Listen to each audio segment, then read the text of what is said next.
Sometimes there are artists who are not perhaps the most original or groundbreaking, but create works of such astonishing beauty that they are impossible to dismiss.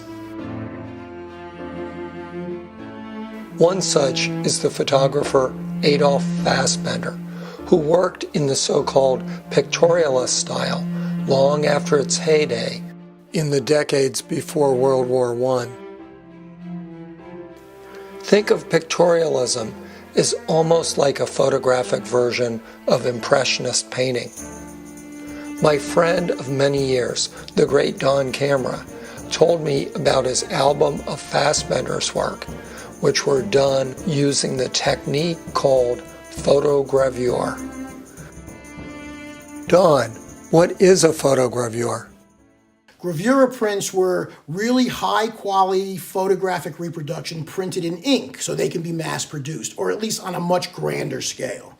So where photographs were made, 1, 2, 10, 12 maybe in total, gravure prints would be run in editions of 500. And this was from the late 19th century on. So that particular image comes from this book, Pictorial Artistry by Adolf Fassbender, copyright 1937. It was an edition of 1,000. And so this was a book that he did of his photographs. And they were printed in this gravure format. You know what? Oh, nothing's missing from this book. That's a new discovery. That have, oh, you know what? They are missing.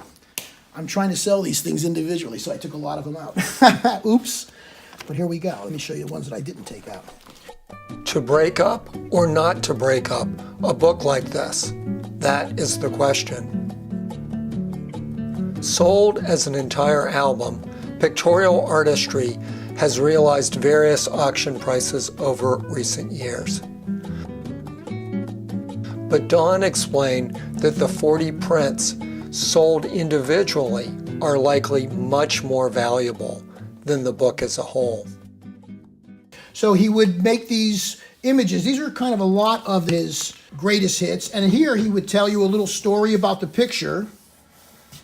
He would talk about the composition, his technical approach, very, very information heavy. The cameras he used, the types of chemicals he used, particularly when he talks about the composition. He's really just giving you all the inner thoughts of what went behind these pictures. So they were as much lessons from your mentor, lessons from design class, as they were anything else.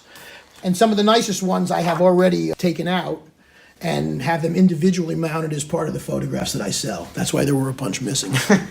In this gravure process, you have a lot of leeway to retouch your negative so you can change it, just like manual Photoshop. In the case of this picture, it says in his technical problems, the last line, telephone wires had to be removed to avoid a disturbing element of modern life in a medieval setting. Fassbender was not unaware of the changes that were happening in photography with the advent of modernism, and yet he makes a powerful case for the continuation of pictorialism. He wrote, "Pictorial photography is more than a fad or a style. Pictorialism, as we enjoy it today, is different. It has to be. The dreamy diffusion period has passed. In the midst of modernism, angles and distortions, I felt the surge of a dynamic force calling for expression, dramatically, beautifully. To define the characteristics of my work is difficult. Each print is for me an individual creation.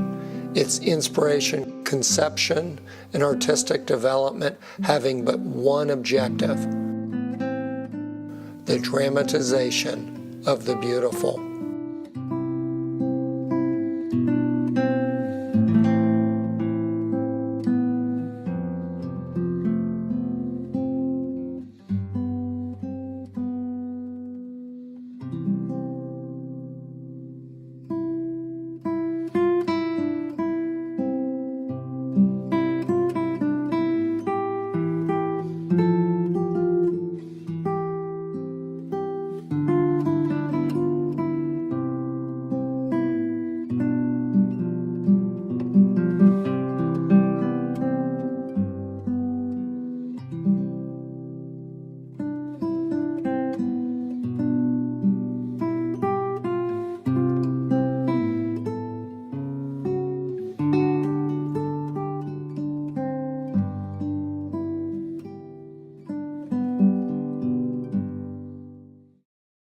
Skepticism, a study, not a portrait of a man.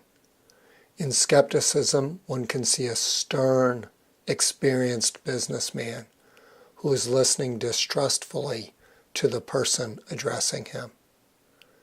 Adolf Fassbender. Weed beauty. Away from the road, in back of the farmhouse, there is a little pool, the delight of ducks and pigs.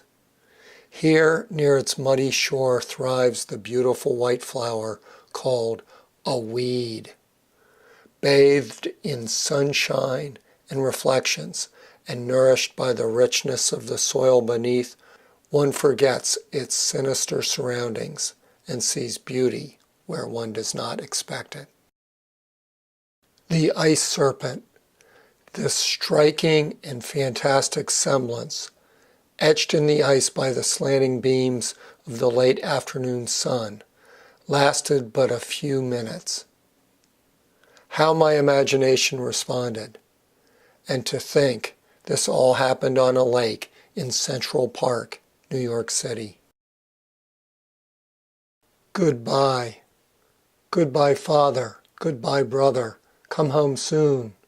It is along the shores of the St. Lawrence stream.